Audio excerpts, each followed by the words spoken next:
Saya sebenarnya sudah sekolah Islam dari pesantren, ya. Dan setelah saya keluar daripada agama, Ini sebelum saya tanggapi, saya ingin tahu dulu Anda itu pendeta, paderi, atau jemaat biasa. Silakan. saya sebenarnya sudah sekolah Islam dari pesantren, ya. Dan setelah saya keluar daripada agama Islam, langsung gua enggak lagi akan membaca Al-Quran, cuman hanya di otak aja. Dan gua ditawarkan untuk menjadi pendeta, meskipun gua enggak ingin jadi pendeta, tapi saya terpaksalah menerima tawaran kependetaan itu dengan rela hati. Dan walaupun gua udah meninggalkan Islam, namun ilmu yang gua pelajari itu sebagai bakalan gua untuk menghadapi liku-liku kehidupan dan memperjuangkan apa yang gua pikir, apa yang ilmu sebenarnya ini perlu dituntut di dalam apapun juga keadaan. Dan tentang jawatan itu, gua enggak perlu semuanya itu. Bagi pikiran gua hanyalah keselamatan. Entah keselamatan datang dari mana, entah keselamatan datang dari siapa. Cuman kita akan mencari keselamatan itu di dalam apapun juga ilmu yang kita tahu.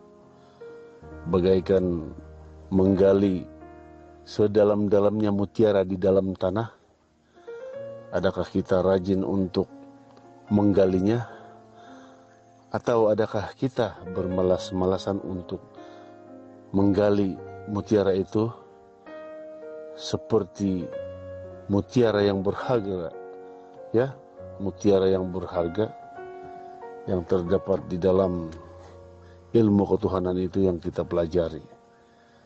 Dan banyak ilmu yang gua pelajari, semuanya itu hanya menuntun kepada keselamatan, entah itu keselamatan yang nabi-nabi terdahulu telah sediakan, entah nabi-nabi yang terkemudian yang telah menyediakan, hanya Tuhan yang tahu. Ya,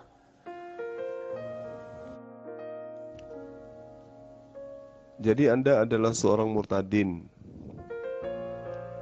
Ya, Anda seorang murtadin. Begitu Anda murtad, kemudian Anda sekonyong-konyong menjadi pendeta. Ya, setahu saya untuk menjadi seorang pendeta itu harus melalui bangku sekolah gitu. Tapi ternyata Anda bisa menjadi seorang pendeta, lalu kemudian menjadi seorang debaters. Nah, itu luar biasa ya. Nah, itulah bedanya kalau orang mu'alaf dengan murtadin. Kalau orang murtad bisa mengganti kedudukan pendeta, bisa menjadi pemimpin umat atau pemimpin jemaat. Itu kalau murtad. Sekonyong-konyong bisa menjadi imam atau pemimpin jemaat. Kalau menjadi mu'alaf itu tidak bisa. Anda mu'alaf hari ini, nggak bisa langsung menjadi pemimpin umat, nggak bisa. Menjadi ustadz nggak bisa. Anda harus betul-betul memahami kitab sucinya Islam. Kalaupun Anda sudah paham, Anda hanya menjadi seorang makmum, nggak bisa menjadi seorang imam. Itu yang perlu saudara pahami. Kenapa nggak bisa menjadi seorang imam? Karena untuk menjadi seorang imam itu banyak syaratnya yang harus dilalui. Ya, namun tidak berarti selamanya mu'alaf itu nggak bisa menjadi imam, tidak. Tetapi mayoritas mu'alaf itu kebanyakan hanya menjadi makmum. Intinya untuk menjadi pemimpin jangan mimpi menjadi mu'alaf, pemimpin umat. Tapi kalau untuk menjadi pemimpin jemaat, ya silakan Anda bermimpi untuk menjadi murtad. Karena sangat mudah menjadi pemimpin jemaat di dalam Kristen. Kalau Anda sudah bisa membuai orang dengan kata-kata yang syahdu tentang ketuhanan terhadap makhluk bernama Yesus, ya Anda sudah bisa menjadi pemimpin jemaat. Nah, pertanyaan saya kepada Anda, karena Anda adalah seorang murtadin, menurut Anda bagaimana hukumnya orang Islam yang mati dalam keadaan tidak menyembah kepada Yesus? Silakan. Rasul Paulus bukan menentang hukum Musa, ya, ataupun hukum Abraham untuk bersunat. Tetapi orang-orang Yahudi mengklasifikasikan sunat secara lahir, yaitu adalah jalan keselamatan, bisa masuk surga. Itu yang ditentang oleh Rasul Paulus. Sedangkan hukum orang Yahudi itu hanya menuntun kepada Kristus. Perjanjian Abraham itu menuntun kepada kematian Yesus di salib. Itu yang dimaksudkan oleh Rasul Paulus.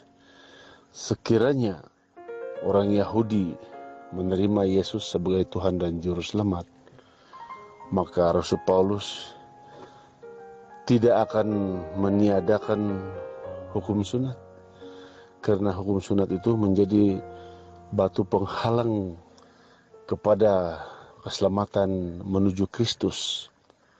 Makanya Rasul Paulus mendeklarasikan sunat itu hanya hukum yang kedua.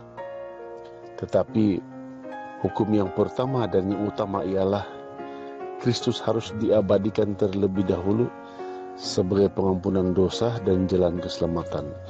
Itu maksud Rasul Paulus, ya. Bukan Rasul Paulus meniadakan hukum khitan itu sebenarnya, tetapi haruslah diutamakan Kristus itu, barulah sunat yang sebenarnya, ya, yaitu sunat secara lahiriah, sunat hati dan menerima Yesus sebagai Tuhan dan Juru Selamat. Itu maksud Rasul Paulus, ya. Rasulullah Muhammad SAW itu mengajarkan tentang sunat kulub. Kemudian Abraham memiliki perjanjian kekal tentang sunat kulub. Kejadian 17 ayat 9 sampai ayat 14.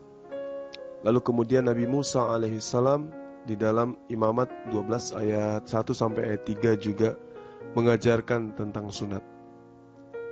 Lalu kemudian Yosua di dalam Yosua 1 ayat 1 sampai ayat 3, Yosua 5 ayat 2 itu juga mengajarkan tentang sunat. Kemudian Yesus mempraktekkan tentang sunat. Sedangkan Paulus sendiri itu melarang bersunat. Bahkan di dalam Galatia 5 ayat 2 mengharamkan sunat. Di dalam Galatia 1 ayat 15 dia katakan, tetapi waktu ia yang telah memilih aku sejak dalam kandung ibuku dan memanggil aku dalam kasih karunia-Nya. Ini pengakuan Paulus bahwa dia telah diangkat menjadi rasul sejak dia di dalam kandungan ibunya. Nah, sebagai rasul yang mengaku dirinya diangkat menjadi rasul, pengajar, itu justru mengajarkan mengharamkan sunat. Jika engkau bersunat, kata Paulus, maka Yesus Kristus tidak berguna bagi kamu. Ini menurut Anda, Paulus ini bertentangan dengan ajaran nabi-nabi atau tidak? Silakan. Begini ya, Bapak Jul. Sebenarnya Rasul Paulus enggak mengharamkan sunat, yaitu sunat lahiriah. Karena Rasul Paulus juga sendiri pun udah disunat menurut adat istiadat Yahudi, maklumlah karena Yahudi juga Paulus itu. Jadi enggaklah masuk akal kalau Rasul Paulus menolak mentah-mentah hukum sunat itu. karena Rasul Paulus itu telah berjuang bermati-matian menentang Kristus itu, yang dianggap oleh Rasul Paulus adalah sesat, mentuhankan Yesus itu. Tetapi pada waktu Rasul Paulus ditobatkan oleh Yesus dan Rasul Paulus telah menjadi buta, lantas itu Rasul Paulus telah menyadari bahwa Yesus itu adalah Tuhan karena melihat cahaya dari langit. Kalau hanya setakat nabi, memang tidak ada nabi yang bercahaya dari langit, hanya Tuhan sahaja. Ya, jadi adalah masuk akal dan masuk logika kalau kelihatan datang dari langit cahaya dan kedengaran mengatakan bahwa Saulus, Saulus, kenapa engkau menganiaya aku? Itu perkataan Yesus Kristus. Barulah Rasul Paulus menyadari bahwa Yesus itu Tuhan. Dan segala hukum-hukum seperti hukum sunat yang dibawa oleh Rasul Paulus pada waktu itu adalah dianggap sampah. Karena orang-orang Yahudi mengklasifikasikan sunat lahiriah itu adalah jalan keselamatan. Dan Rasul Paulus membandingkan ketuhanan Yesus dengan hukum-hukum kecil-kecilan seperti itu, seperti sunat, itu dianggap hanya sampah. Karena itu bukanlah jalan keselamatan yang sebenarnya dalam ilmu ketuhanan yang Rasul Paulus dapat di dalam Kristus Yesus, ya. Dan sebenarnya Rasul Paulus itu tidak menentang hukum Taurat itu, ya. Tetapi oleh karena orang-orang Yahudi mengutamakan hukum Taurat itu dan tidak mengenal Yesus sebagai Tuhan Juru Selamat, makanya Rasul Paulus mengutamakan Yesus itu sebagai jalan keselamatan, dan hukum-hukum peraturan-peraturan seperti hukum-hukum Musa, hukum kecil-kecilan itu hanyalah penuntun kepada Kristus.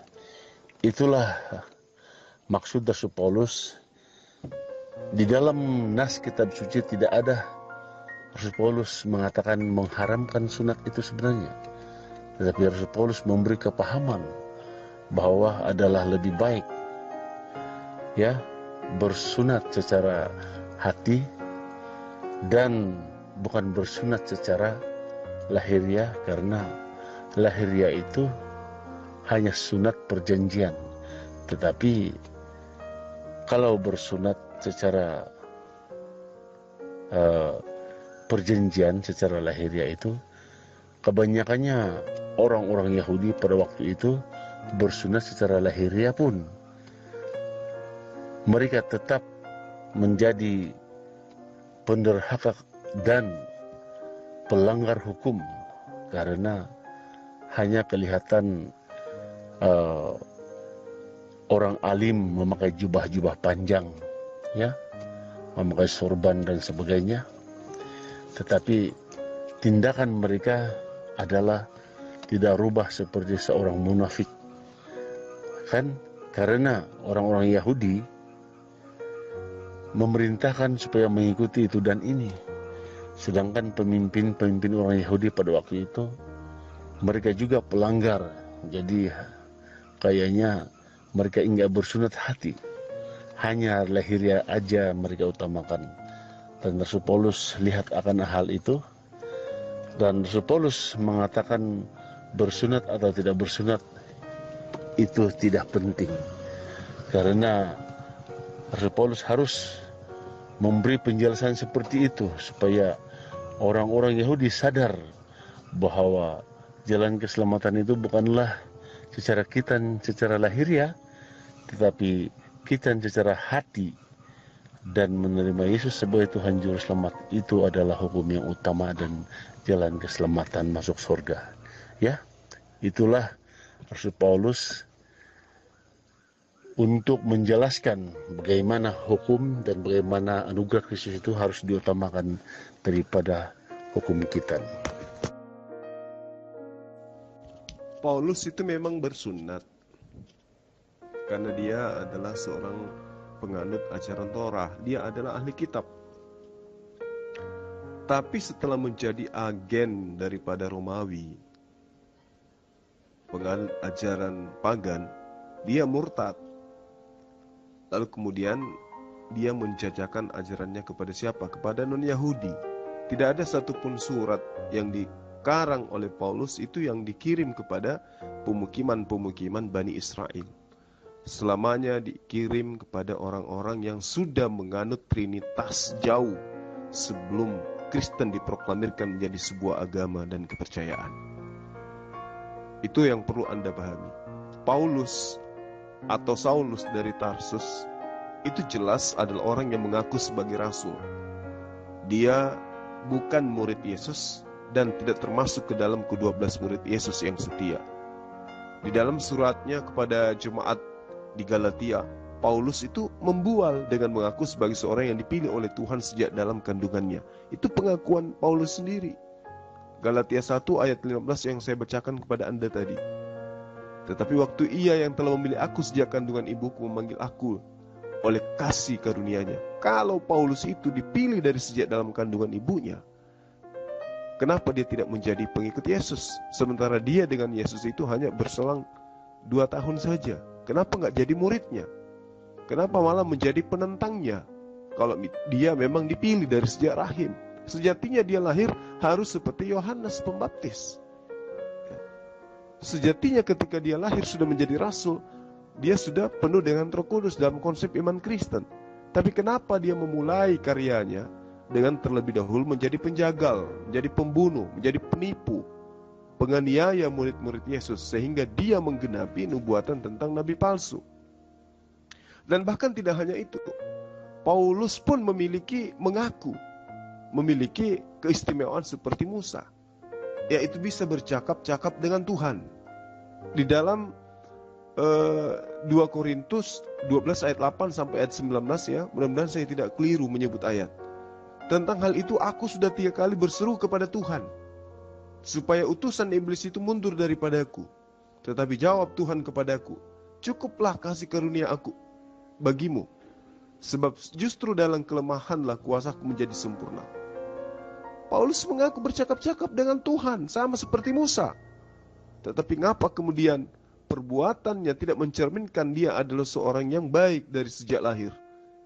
Coba, nanti menjadi agen lalu mengaku bertaubat mengganti nama menjadi Paulus. Sebagai seorang yang mengaku rasul, ya, Paulus bukannya meneruskan dan menegakkan ajaran Yesus, tapi malah sebaliknya. Paulus merombak habis ajaran Yesus seperti tentang sunat. Paulus dengan terang melarang orang bersunat. Galatia 5 ayat 2. Jika engkau bersunat, maka Yesus Kristus tidak berguna bagimu. Itu yang harus kamu camkan baik-baik. Makanya saya katakan samamu, kalau Paulus itu adalah seorang nabi, dia adalah seorang rasul yang terpilih dari sejak kandung ibunya, maka sudah pasti dia akan menjadi pengikut Yesus dan berada di antara ke-12 murid. Tapi kan faktanya tidak. Gitu. Jadi bagaimana mungkin Anda mengatakan Anda meninggalkan Islam menuju kepada ajaran Paulus, kemudian Anda menjajakan nama Yesus, sementara ajaran Paulus bertentangan habis dengan ajaran Yesus. Saya ingin tahu, Anda dulu lulusan pesantren mana? Silakan. Rasul Paulus bukan melarang bersunat, tetapi orang Yahudi seperti yang gua katakan tadi, yaitu orang Yahudi mengutamakan sunat itu sebagai jalan keselamatan bisa masuk surga. Begitu Rasul Paulus tentang akan hal hukum sunat itu, karena sunat itu hanya menuntun kepada Kristus sebenarnya, yaitu bersunat hati hingga lagi berbuat dosa karena menerima Yesus sebagai Tuhan Juru Selamat. Itulah yang dimaksudkan Rasul Paulus itu, ya. Dan tentang Anda mengatakan Rasul Paulus itu agen daripada Romawi. Sebenarnya Rasul Paulus bukan agen daripada Romawi. Rasul Paulus itu lahir dengan terdidiknya daripada didikan Gamaliel yang disegani bangsa Yahudi sendiri karena ketua orang Yahudi, ketua agama orang Yahudi, Gamaliel itu. Dan Rasul Paulus lah yang terdidik di bawah kekuasaan Gamaliel selaku ketua agama. Dan Rasul Paulus itu adalah sekolahnya tinggi, ya, pada zaman itu. Makanya segala kejahatan yang dilakukan oleh Rasul Paulus itu telah dibalas kepada Rasul Paulus pada akhir kehidupannya. Makanya Rasul Paulus telah dipancung oleh Nero, ya. Jadi Rasul Paulus memang benar apa yang Rasul Paulus katakan, ia dipilih sejak daripada kandungan ibu, ya. Dan bukanlah sebenarnya dipilih daripada sejak awal Rasul Paulus itu untuk menjadi pengikut Kristus yang baik pada mulanya, ya. Walaupun Rasul Paulus melakukan pengkhianatan kepada Tuhan karena Rasul Paulus tidak memahami Yesus itu Tuhan, makanya Rasul Paulus bekerja keras untuk memperjuangkan, ya, memperjuangkan objektif dan misi orang-orang Yahudi, karena orang-orang Yahudi itu menganggap perjuangan mereka itu berjuang demi Allah, padahal orang-orang Yahudi juga tersilap menganggap Yesus itu bukan Tuhan. Justru itulah yang Rasul Paulus ketahui, bahwa secara pribadi Rasul Paulus itu melihat Yesus itu dengan mata kepala sendiri, bahwa Yesus itu adalah Tuhan, ya. Makanya orang-orang Yahudi itu bukan semuanya dipilih, walaupun ditakdirkan menjadi baik pada akhir kehidupan mereka seperti Rasul Paulus, ya. Oleh karena Rasul Paulus itu dipilih oleh Tuhan, makanya Rasul itu telah didatangi oleh Yesus pada waktu Rasul Paulus mendapat kuasa dari mahkamah untuk membunuh jemaat-jemaat pengikut Kristus. Jadi Tuhan Yesus tidak mengizinkan hal itu berlaku karena banyak jemaat yang dianiaya oleh Rasul Paulus, ya. Dan akhirnya Rasul Paulus itu diutus oleh Yesus kepada orang-orang kafir dan bukan diutus untuk orang-orang Yahudi, karena ia harus membayar dosanya yang dilakukan oleh Rasul Paulus selama itu. Makanya Rasul Paulus telah menderita dalam pemberitaan penginjilan akan Yesus Kristus itu. Itulah balasan apa yang telah dilakukan Rasul Paulus selama ia menganiaya Kristus dan setelah ia percaya kepada Kristus sebagai Tuhan dan Juru Selamat.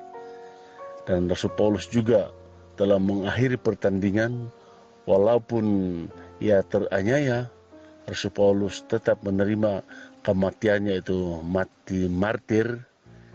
Dan tentang sunat, Rasul Paulus itu menerangkan bahwa bersunat itu bukanlah yang utama, ya. Rasul Paulus hingga melarang orang bersunat sebenarnya, tetapi Yesuslah yang Rasul Paulus utamakan terlebih dahulu, barulah bersunat. Itu yang dimaksudkan Rasul Paulus itu, ya.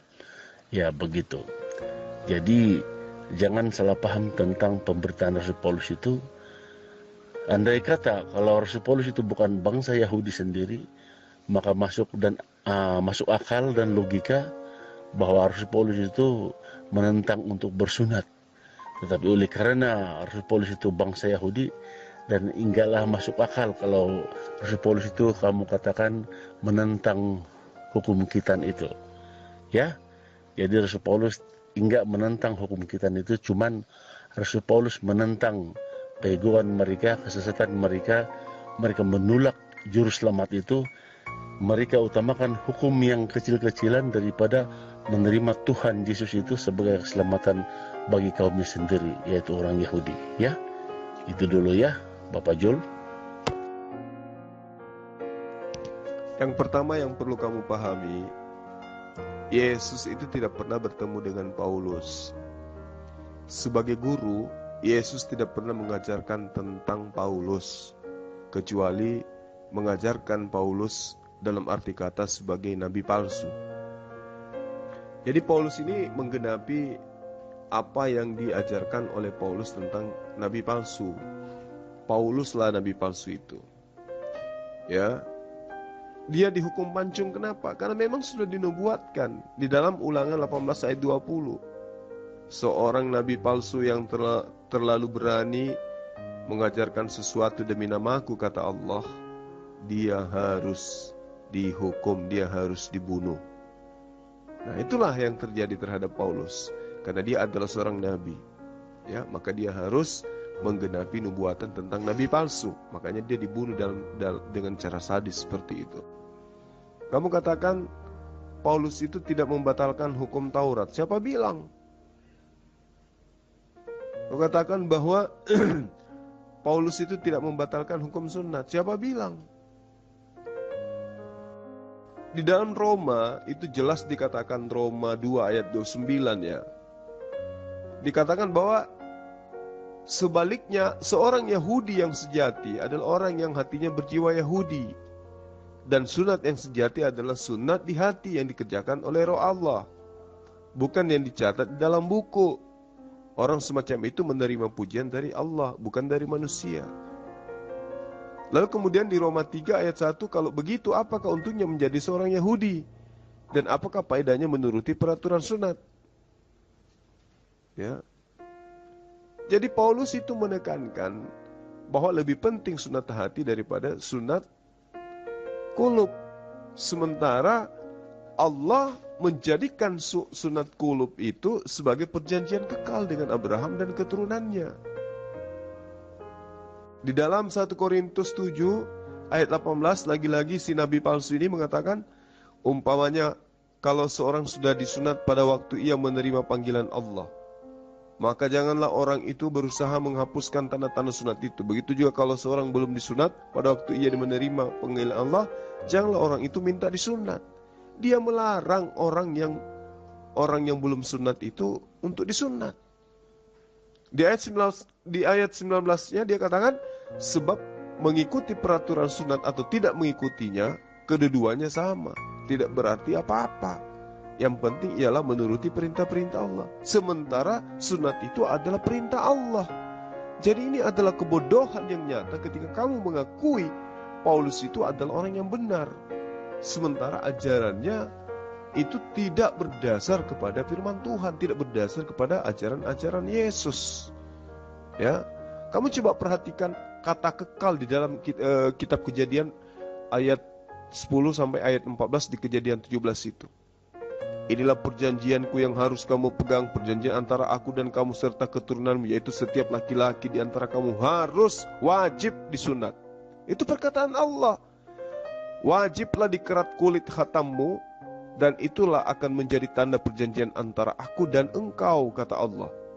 Anak yang berumur 8 hari harus engkau sunat, yakni setiap laki-laki di antara kamu, turun-temurun, baik yang lahir di rumahmu maupun yang dibeli dari orang asing. Intinya begitu ayat itu. Dan orang yang lahir di rumahmu dan orang yang engkau beli dengan uang harus disunat. Maka dalam dagingmu lah perjanjianku itu menjadi perjanjian yang kekal. Jadi bukan di hati, tapi di daging. Itu perjanjian kekal. Ya. Kembali kepada pertanyaan saya. Anda itu tadinya di pesantren mana sih? Jawab.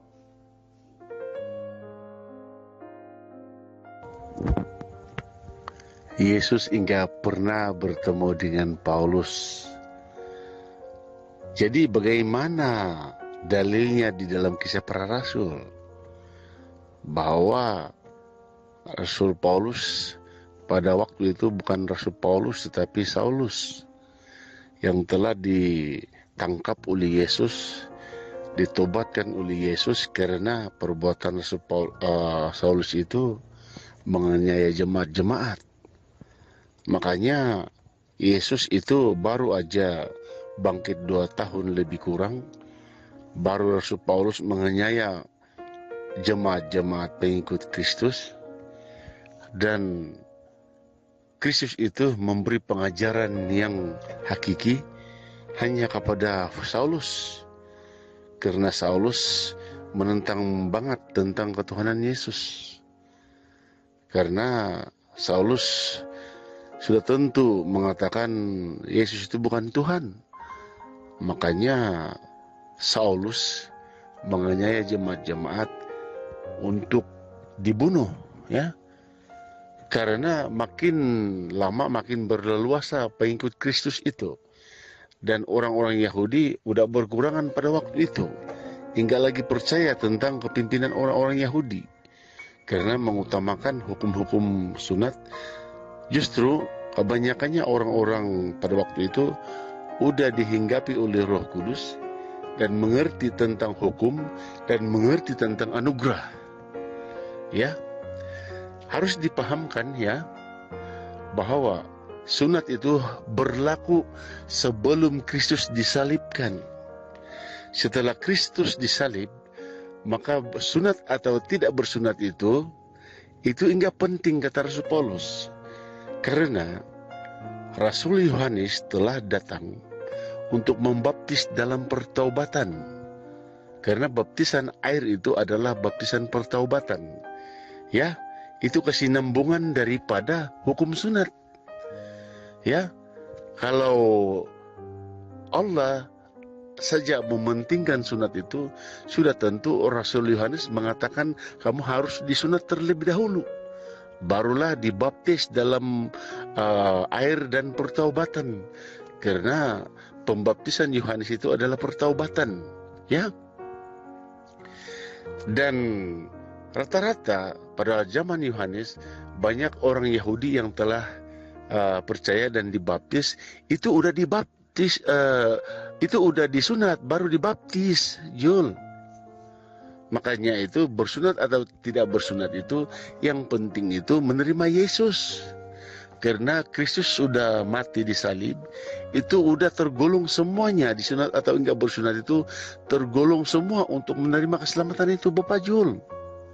Ya, meskipun Alkitab suci mengatakan itu adalah perjanjian turun-temurun, ya, tetapi di dalam Injil mengatakan hukum Taurat itu berlaku setelah Kristus belum disalib.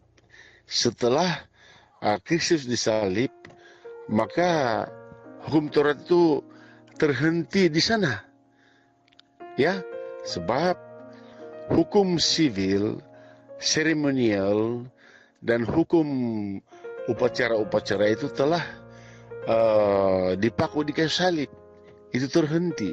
Tetapi tentang moralitas atau moral itu enggak disalib, ya, termasuk pembaptisan, ya. Pembaptisan Yohanes itu dilanjutkan untuk tanda pertaubatan dan bukan tanda untuk disunat. Sunat itu menuntun kepada Kristus, yaitu bersunat hati, ya, digenapi dengan baptisan air. Begitu Bapak Jul, ya. Dan nggak perlu gua utarakan di sini pesantren di mana dan bila, nggak perlu gua terangkan, karena itu nggak penting gua hadirkan di sini karena gua bukan lagi Islam, ya. Karena gua katakan pun itu nggak bermanfaat langsung juga. Yang penting gua udah menerima Yesus sebagai Tuhan dan Juru Selamat, meskipun ada bibit-bibit Islam di dalam diri gua, ya. Karena orang Islam yang sebenar menerima Yesus sebagai Tuhan dan Juru Selamat, ya. Itu bagi ilmu gua yang gua dapat. Karena kalau hanya kita beragama seperti agama apapun, tanpa Yesus itu adalah kesia-siaan bagi gua. Itulah paradigma yang gua dapat selama ini. Ya, Jul? Oke, Jul? Oke? Iya, oke, Jul. Ya, saya sangat maklum ketika Anda adalah seorang murtadin kemudian Anda mengaku sekarang menjadi pendeta. Maklum saya, karena tujuan Anda untuk murtad adalah menjadi pendeta, untuk mencari nafkah. Sehingga kamu menabrak rambu-rambu yang seharusnya kamu lalui, yaitu sekolah dulu, sekolah teologi S1, S2, baru bisa menjadi seorang pendeta. Apa akibatnya kemudian? Kamu menabrak segala aturan. Aturan mainnya Tuhan kamu tabrak. Aturan mainnya para nabi juga kamu tabrak. Kamu katakan, Yesus pernah bertemu dengan Paulus. Atas pengakuan siapa? Kamu katakan, Kisah Para Rasul. Lah, Kisah Para Rasul itu karangan siapa? Nah, makanya kamu menjadi pendeta KW, dalam arti kata pendeta yang hanya dilantik berdasarkan murtad, sehingga kamu tidak memiliki ilmu gitu loh. Mohon maaf ini kawan. Ketika Anda ditanyai siapa yang mengajarkan Anda bahwa Paulus itu adalah seorang rasul, Anda akan mengatakan Yesus. Mana dalilnya? Kamu katakan Kisah Para Rasul ketika dia dalam perjalanan menuju Damsik. Dia ditangkap seperti ikan oleh Yesus katamu. Kata siapa? Kata pengarang Kisah Para Rasul. Siapa dia? Lukas. Apa dasar pijakan Lukas menuliskan itu? Penyelidikan. Nah, apakah memenuhi syarat untuk menjadi firman Tuhan? Hasil penyelidikan atas peristiwa-peristiwa yang terjadi, di mana penyelidikannya ini berdasar kepada berita-berita yang simpang siur dari orang yang tidak dikenal. Tentu tidak, kalau Anda berakal. Apa ajaran Yesus tentang Paulus? Ente, nggak ada. Selain daripada nasihat-nasihat Yesus kepada murid-muridnya yang asli, akan datangnya seorang nabi palsu bernama Paulus. Apakah benar ada Yesus mengajarkan itu? Banyak. Salah satunya,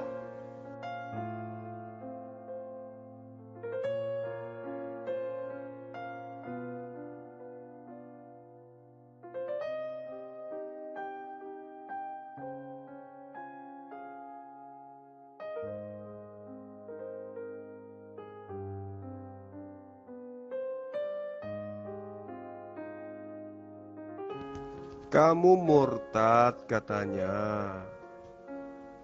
Lalu kemudian kamu menjadi pendeta. Jul, berhenti mengatakan Kamu murtad katanya. kepada Paulus itu nabi. Paulus itu bukan nabi, Jul. Paulus itu hanya rasul. Gelar nabi itu hanya berlaku kepada perjanjian lama. Dan gelar rasul itu hanya berlaku kepada perjanjian baru. Makanya Yesus itu merangkumi segala nabi dan Tuhan. Kecuali Yesus itu aja yang disebut nabi dan Tuhan di dalam perjanjian baru. Selain daripada Yesus nabi dan Tuhan, kalau itu disebut nabi, itu enggak berlaku di dalam perjanjian baru, Jul. Kecuali itu nabi palsu seperti Nabi Muhammad. Begitu, Jul. Karena Yesus berkata, sesudah aku tidak ada lagi nabi, kata Yesus. Setelah Yesus naik ke surga, Yesus adalah nabi yang pertama dan terakhir, ya. Begitu, Jul. Berhenti, Jul, mengatakan kepada Paulus itu nabi. Ya, kalau Anda mengatakan terus-menerus kepada Rasul Paulus itu adalah nabi, maka semua argumentasi Jul itu adalah gugur sendirinya. Karena menurut kacamata Kristen, Paulus itu bukanlah nabi, tetapi hanya rasul aja. Di mana sih kamu dapat ilmu seperti kayak gitu? Yang Paulus itu nabi, dan lantas kamu mengatakan Rasul Paulus itu nabi palsu. Bertobat ya Jul, jangan klaim seperti itu. Ya, belajarlah daripada Alkitab Kristen. Jangan membaca daripada bacaan-bacaan yang hanya sesat, Jul. Mungkin Jul belajar daripada Zakir Naik, Khalil Gibran, dan sebagainya. Itu hanya menyesatkan, Jul. Ya. Dan berhubung tentang kisah para rasul yang Anda klaim, yaitu Anda meragui tentang kitab para rasul, yaitu ditulis oleh Dr. Lukas, yaitu kisah para rasul itu. Bukankah di dalam 2 Timotius ya, pasal 3 ayat 16 mengatakan, ya, segala tulisan yang diilhamkan Allah memang bermanfaat untuk mengajar, ya, untuk menyatakan kesalahan, untuk memperbaiki kelakuan, dan untuk mendidik orang dalam kebenaran. Ya, itu ditulis oleh Rasul Paulus kepada Timotius, yaitu Timotius pasal 3 ayat 16. Ya, saya baca sekali lagi ya, saya ngomong sekali lagi. Segala tulisan yang diilhamkan Allah memang bermanfaat untuk mengajar, untuk menyediakan kesalahan, untuk menyatakan kesalahan, untuk memperbaiki kelakuan, untuk mendidik orang dalam kebenaran. Jadi, itu termasuklah kepada segala tulisan itu, termasuklah kisah para rasul itu diilhamkan oleh Roh Kudus, diilhamkan oleh Allah. Begitu, Jul. Ya, Jul. Mana mungkin kamu katakan kisah para rasul itu terkecuali daripada ilhamnya Roh Kudus, ilhamnya daripada Allah. Segala tulisan itu memang bermanfaat semuanya, Jul. Segala tulisan yang diilhamkan Allah, itu ilham Allah. Termasuk semua di dalam kisah para rasul itu, Jul. Segala tulisan yang diilhamkan Allah itu memang bermanfaat untuk mengajar, untuk menyatakan kesalahan, untuk memperbaiki kelakuan, dan untuk mendidik orang dalam kebenaran, Jul. Dengan demikian, tiap-tiap manusia, kepunyaan Allah, diperlengkapi untuk setiap perbuatan baik. Ya, Jul? Adakah Jul mengklasifikasikan kitab kisah para rasul itu adalah asing daripada Alkitab? Bukankah kisah para rasul itu adalah ilham Allah juga?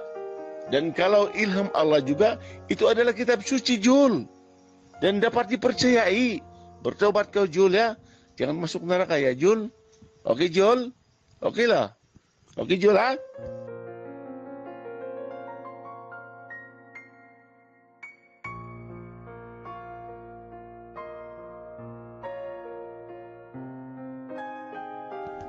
Kamu murtad katanya. Lalu kemudian kamu menjadi pendeta tanpa kamu sekolah. Makanya yang ada adalah menipu dirimu dan menipu orang lain. Kamu katakan Paulus itu bukan nabi. Saya sebagai penginjil jalanan lebih tahu dari kamu, padahal kamu adalah seorang pendeta. Rugi kamu murtad. Ternyata kamu gak tahu kitabmu sendiri. Masya Allah. Di dalam kisah para rasul 13 ayat pertama, di situ jelas dikatakan Paulus itu adalah nabi. Namun namanya bukan Paulus, masih atas nama Saulus. Paham? Pada waktu itu dalam jemaat di Antioquia ada beberapa nabi. Ayo, yaitu Barnabas, Simeon, kemudian Lukius, lalu kemudian siapa lagi? Saulus. Jadi kamu gak bisa membohongi siapapun kecuali membohongi dan membodohi dirimu sendiri. Pada waktu itu di dalam jemaat Antioquia ada beberapa nabi, ada beberapa pengajar, yaitu Barnabas, Saulus, Lukius, dan seterusnya. Jadi Saulus itu adalah seorang nabi di dalam kitab yang kamu tenteng setiap saat. Zulkifli lebih tahu daripada Anda. Aduh, abal-abal ya. Abal-abal ya kamu kawan ya.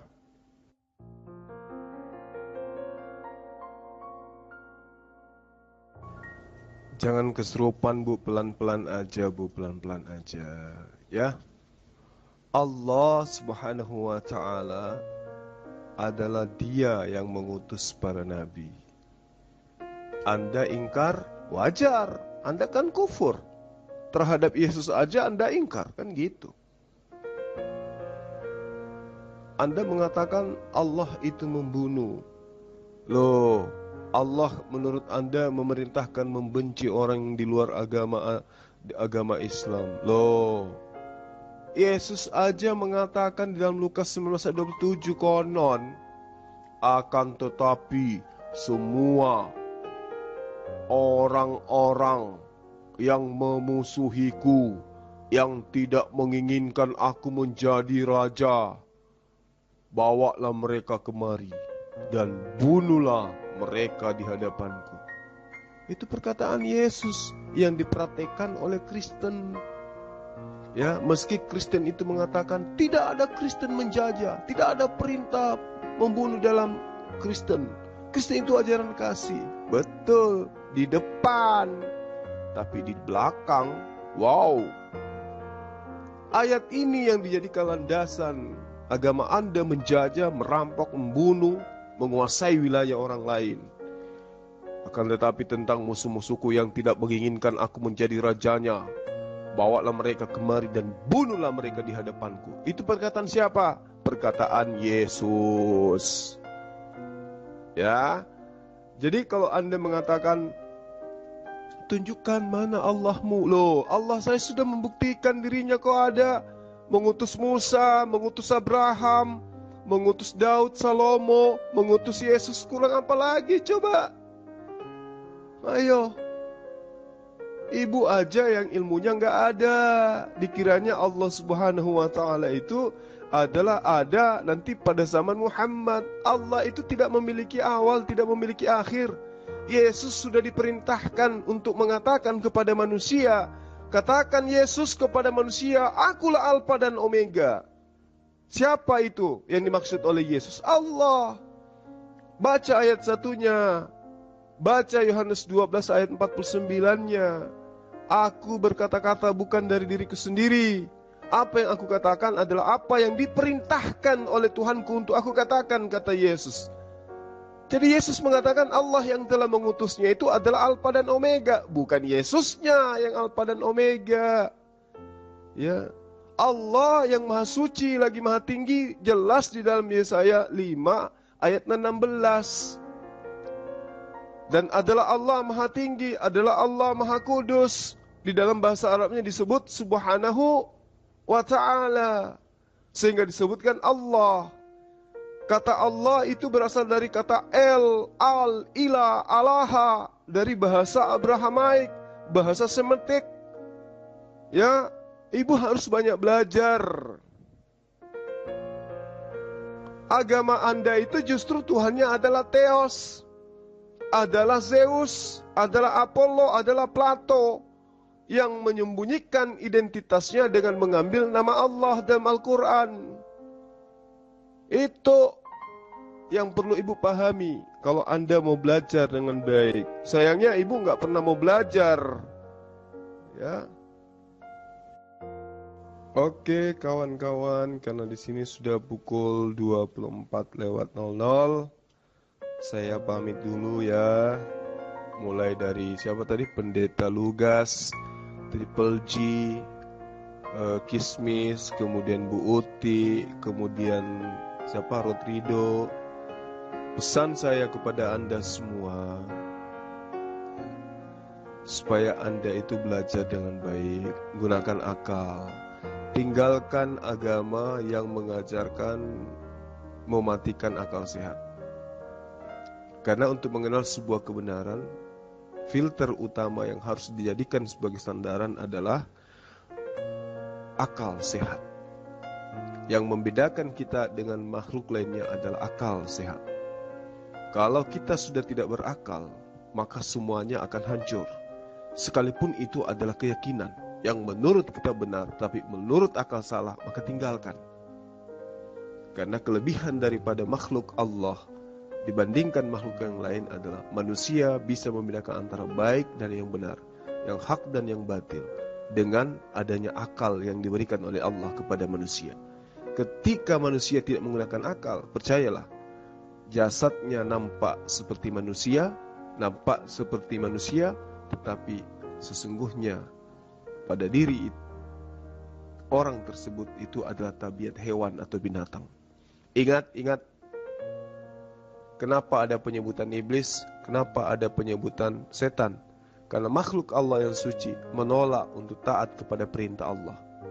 Nah, kalau Anda tetap aja menolak untuk taat kepada perintah Allah, untuk menjadikan Yesus sebagai Rasul utusan Allah, dan menjadikan Allah satu-satunya sebagai Tuhan Sang Pencipta, maka Anda semua tidak ada bedanya dengan iblis. Tidak ada bedanya dengan setan yang membangkang terhadap perintah Allah. Kata Yesus, hidup kekal itu adalah mereka mengenal Engkau satu-satunya Allah yang benar, dan mengenal Aku sebagai Rasulmu, utusanmu, kata Yesus.